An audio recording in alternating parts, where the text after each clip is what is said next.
Welcome to Healing with Art, a podcast that explores how creativity helps us navigate life, emotions, and transformation. I'm Leah Guzman, a board-certified art therapist and professional artist, and I'm here to help you reconnect with your inner creator. If you've ever felt disconnected from your purpose, burnt out, or uncertain about your next step, this space is for you. Together, we'll use art, psychology, and soulful reflection to rediscover your creative power. This season's theme is Reclaiming Your Creative Power, where each episode guides you from reconnection to transformation through creative self-expression. In today's episode, The Art of Coming Home to Yourself, we're exploring what happens when life calls you back to your creativity. I'll share my own story from childhood passion to burnout, rediscovering purpose through art therapy, and how creativity became my medicine. As you listen, think about moments when art helped you process something words couldn't. You can follow along with journal prompts and show notes on leahguzmanstudio.com. Let's begin.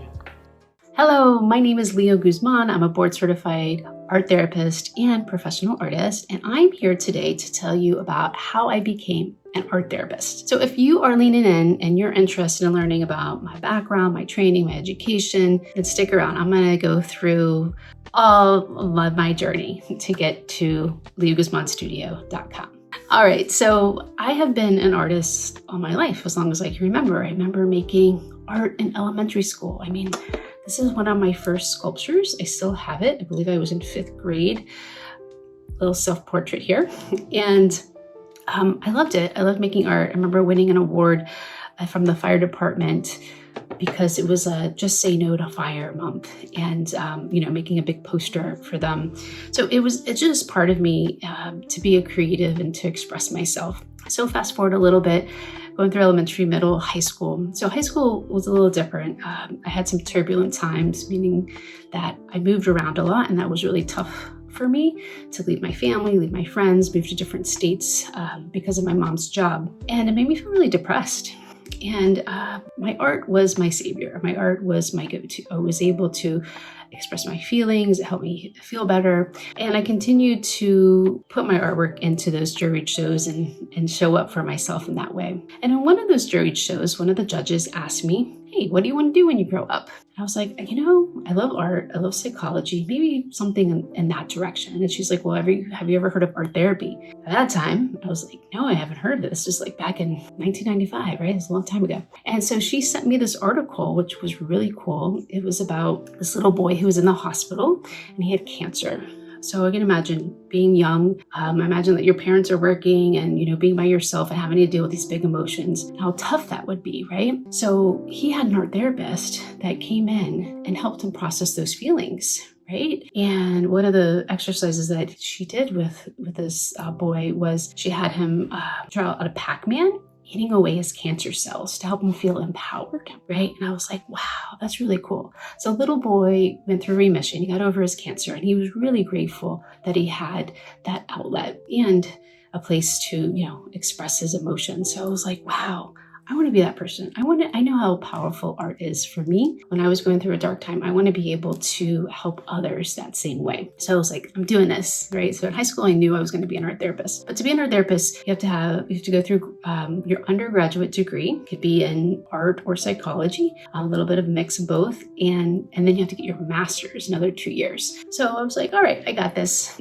I went and did my undergraduate at Georgia State University, and I did studio sculpture. Hence, I like making sculptures, right? And they had a foundry. So I was doing a lot of castings and metals and bronze and aluminum. It was really, really cool. I loved it. But there was also a part of me that wanted to go explore different places. So I actually went with friends to California and stayed there for a year and went to an art school. And I was like, oh, this would be cool to go to an art school. And it was really interesting for me because I really didn't feel like I fit in at all. It was kind of like a different crowd. It was kind of egotistical, very cliquey, and it really wasn't about the emotional component. It was more of who could be most popular. And I was like, you know what?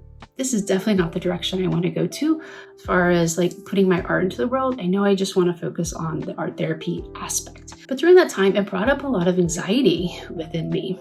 Of that experience. And I actually, during college, I saw an art therapist to help me deal with this anxiety because I was having like full-blown panic attacks, things of that nature. And it was helpful. I highly recommend that, if you are thinking about becoming an art therapist, then definitely do it for yourself. Invest in an art therapist that's going to help you process some of your emotions so that you can feel it out. It's like, I knew I was going to be an art therapist, but how did I really experience that support from another person? Because even though doing your art on your own can be therapeutic, it isn't art therapy. So art therapy is that relationship with the therapist, right? And also helping you reflect on your art and diving deeper, right? And giving you direction. So I got to experience that, and it was incredibly helpful at that time dealing with my anxiety. Fast forward, graduating from Georgia State and moving on to finding a grad school, right? And this is it's a big decision. It's like, where do you want to live? Because more than likely you might have to move for grad school.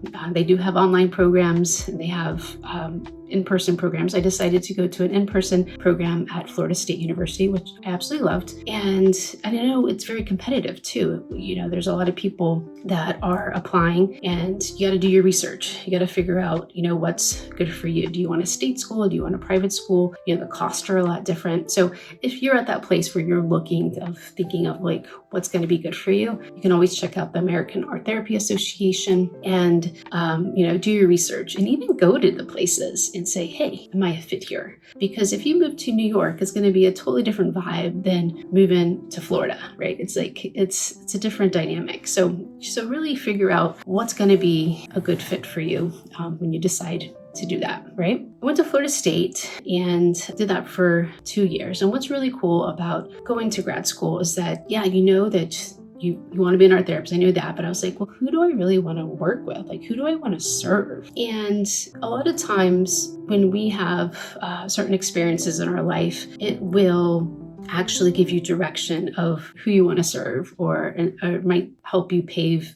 your path, right, from your own experiences. So during grad school, I got to do 3 different internships. One was at a psychiatric hospital, which was a great learning experience, just to learn about all the different types of diagnoses and mental illnesses. And then I got to work at a juvenile jail, which was also a great experience to be helping youth who have made bad decisions, but helping them make better decisions through art making, right? And working on the issues there. And then the third place I got to intern was a public school. So I absolutely loved the public school experience because I know that I needed an art therapist when I was in school, just because of moving around so much. And I told you, it was really hard for me and I felt very depressed. But that would have been great to have someone like an art therapist to help me, right? I didn't even know that I could reach out to a counselor at that time, but I did have my art, thank God.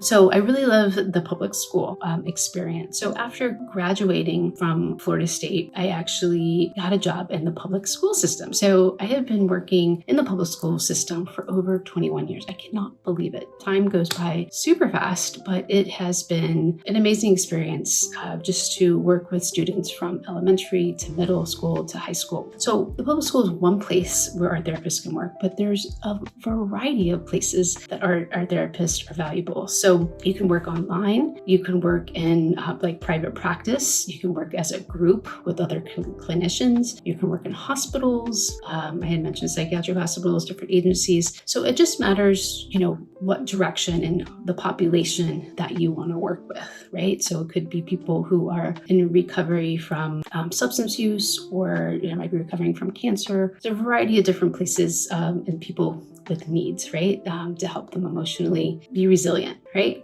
So just to kind of go back into kind of my background and training and my experiences. So I had mentioned that I worked a long time in the public school system, and it was about 8 years in where I started to experience complete burnout. Art therapy is a wonderful profession, but it can be very taxing emotionally, meaning that if you don't practice self-care on a daily basis, meaning emotional self-care of checking in with your feelings, giving yourself an outlet, then things can start to pile up, right? Because you're taking on other people's energy and emotional things that are happening in their life, right? And you have to move that energy. So at that time, I wasn't doing art for myself. My kids were little. I felt like I was being pulled in a lot of different directions. And I had a little bit of a people pleaser tendency. I was saying yes to a lot of things that I needed to say no to. So I kind of had this breakdown. And again, I sought support from an art therapist. So if you're going through a tough time, I highly recommend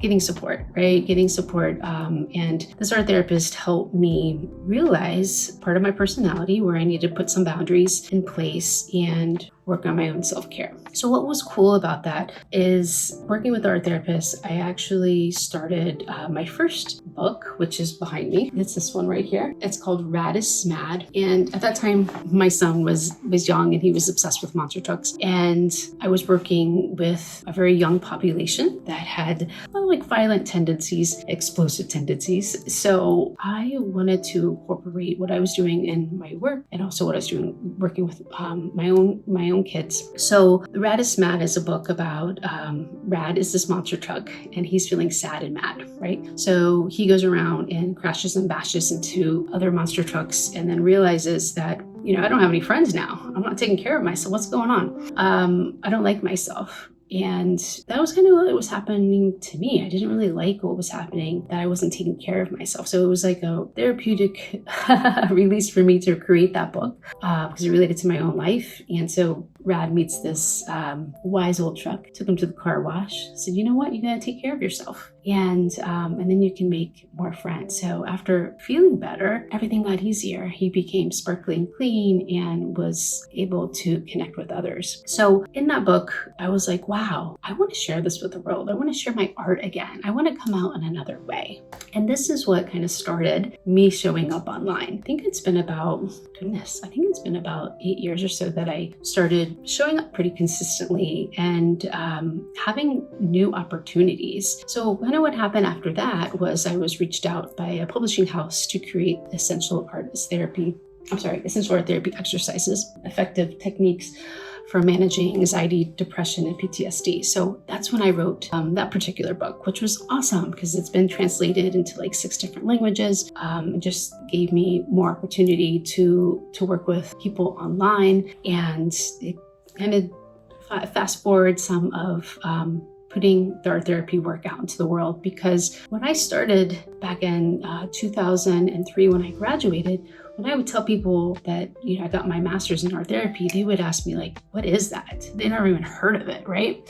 And at this point, I think that because having these type of books out, because of like coming out online, being able to discuss it, people are more comfortable with it. They're understanding the benefits and how powerful art can be in the healing process, especially meeting with a therapist, right? Meeting with someone that is trained to guide you through different materials to help you manage those emotions, right? So started that process, and I have 5 books out now, which is awesome. My newest book now is Essential Art as Therapy for Youth. And this is specifically dedicated for the over 20 years that I've been working in the public school system. And I've taken the exercises that really resonated with me and the youth and working with them. And I was like, you know what? I want to make this more accessible for teachers, for other cleticians, for parents, so that you can build that relationship with our young people, right? Because that's what they need. They're craving that connection, right? So just letting you know that process of,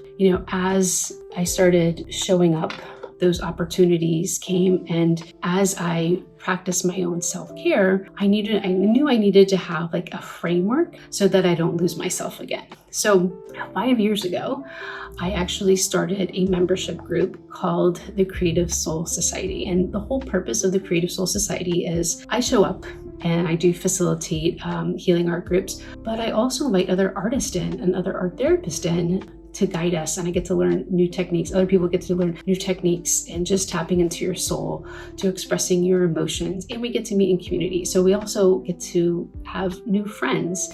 So this is something that I'm incredibly proud of, because looking back at my burnout days, right, knowing that I needed to show up for myself, I needed to implement something that will keep me consistent and accountable, right, for my own self-care, I created a group that will do that, right? And so we are celebrating 5 years in 2025 and super stoked about this community. So if this is something that you're interested in, this is another way to learn more techniques and connect with other artists and therapists. You can check it out on my website, leahguzmanstudio.com. All right. Thank you for joining me on Healing with Art. Remember that you already hold the creative power to heal, grow, and thrive. If something in today's episode spoke to you, visit leahguzmanstudio.com for show notes and resources to deepen your practice. Next episode, we'll explore how creativity as medicine impacts both your brain and soul, so stay tuned. If you enjoyed this episode, follow the podcast and share it with someone who could use a little more creativity in their life. Until next time, create from your heart and keep reclaiming your creative power.